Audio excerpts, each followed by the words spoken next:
Hello, it's me Stepping Stone stepping in with another review. 11 എന്ന movie serial കില്ലിങ്ങും പിന്നെ ആ കുറ്റവാളിയെ അന്വേഷിക്കുന്നതുമാണ് ഈ കഥ. സ്പോയിലർ അലേർട്ട്സ് ഒന്നും കാണാതെ ഈ മൂവി വാച്ച് ചെയ്യുവാണെങ്കിൽ it is an absolute thriller. വെവ്വേറെ സ്ഥലങ്ങളിൽ 2 പോലീസ് ഓഫീസേഴ്സ് 2 തരം കേസുകൾ അന്വേഷിക്കുന്നതാണ് സിനിമയുടെ തുടക്കം. ആ സ്റ്റാർട്ടിംഗ് പോയിൻ്റാണ് എൻഡ് പോയിന്റിലേക്ക്, അതായത് ക്ലൈമാക്സിലേക്കുള്ള ഒരു വലിയ ട്വിസ്റ്റും തരുന്നത്. ഈ സിനിമയിൽ കൊല്ലപ്പെടുന്ന വ്യക്തികളെക്കുറിച്ച് പോലീസുകാർക്ക് ഒരു ഡീറ്റെയിൽസും കിട്ടുന്നില്ല. അങ്ങനെ ഒരു ഡീറ്റെയിൽസ് കിട്ടുന്നത് തന്നെ ആദ്യം കുറേ വ്യക്തികൾ മരിച്ചതിന് ശേഷം മാത്രമാണ്.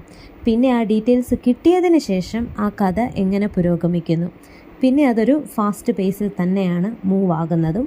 അത് നമുക്ക് കൂടുതൽ ത്രില്ലിംഗ് എലമെൻറ്റ്സ് ആഡ് ചെയ്യുകയും നമ്മുടെ ക്യൂരിയോസിറ്റി വർദ്ധിപ്പിക്കുകയും ചെയ്യുന്നു.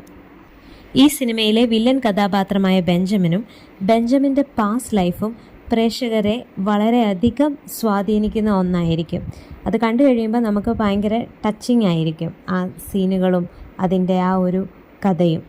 ഈ സിനിമയിൽ അഭിനയിച്ചിരിക്കുന്ന നവീൻ ചന്ദ്ര, അഭിരാമി, ഋത്വിക, പിന്നെ വില്ലൻ കഥാപാത്രമായ ബെഞ്ചമിൻ്റെ ചൈൽഡ്ഹുഡ് റോൾ പ്ലേ ചെയ്ത മാസ്റ്റർ ശശാങ്ക്. ഞാൻ ഈ പറഞ്ഞ അഭിനേതാക്കളുടെ എല്ലാ അഭിനയം എനിക്ക് വളരെ നന്നായിട്ട് ഇഷ്ടപ്പെട്ടു. പക്ഷേ ഈ സിനിമയിൽ തന്നെ ചില ക്യാരക്ടേഴ്സ് പ്ലേ ചെയ്ത അഭിനേതാക്കൾ അത്രയ്ക്ക് ഒരു ആപ്റ്റായിട്ട് എനിക്ക് തോന്നിയില്ല. അതിന് പകരം വേറെ ആരെയെങ്കിലും അതിലേക്ക് കാസ്റ്റ് ചെയ്യാമായിരുന്നു.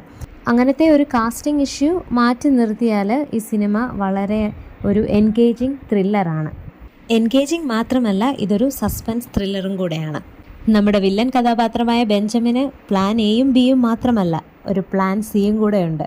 സോ അതറിയാൻ എല്ലാവരും ഈ സിനിമ കാണണം. എനിക്ക് നന്നായിട്ട് ഇഷ്ടപ്പെട്ടു. ഒരു വളരെ എൻഗേജിങ് ത്രില്ലറാണ്. ഇതേ ഹീറോ, അതായത് നവീൻ ചന്ദ്രയുടെ തന്നെ വേറൊരു ഫിലിമുണ്ട്, ബ്ലൈൻഡ് സ്പോട്ട്.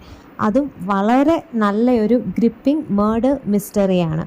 ഭയങ്കരമായ ട്വിസ്റ്റുകൾ ഇഷ്ടപ്പെടുന്നവരാണെങ്കിൽ ആ ഫിലിമും കൂടെ കാണണം. ഈ 2 ഫിലിം, അതായത് 11ഉം ബ്ലൈൻഡ് സ്പോട്ടും 2ഉം ആമസോൺ പ്രൈമിൽ അവൈലബിൾ ആണ്. എൻ്റെ ഈ ചാനലിന് നിങ്ങളുടെ സപ്പോർട്ട് വളരെയധികം അത്യാവശ്യമാണ്. അതുകൊണ്ട് നിങ്ങളെല്ലാവരും എൻ്റെ ചാനൽ സബ്സ്ക്രൈബ് ചെയ്യണമെന്ന് ഞാൻ റിക്വസ്റ്റ് ചെയ്യുന്നു. അതുപോലെ തന്നെ നിങ്ങളുടെ സുഹൃത്തുക്കളിലേക്കും എൻ്റെ ഈ ചാനൽ ഷെയർ ചെയ്യണം. ബ്ലൈൻഡ് സ്പോട്ട് എന്ന സിനിമയുടെ റിവ്യൂവുമായിട്ട് ഞാൻ നെക്സ്റ്റ് വരുന്നതായിരിക്കും. Until then, it's me Stepping Stone stepping out. Goodbye.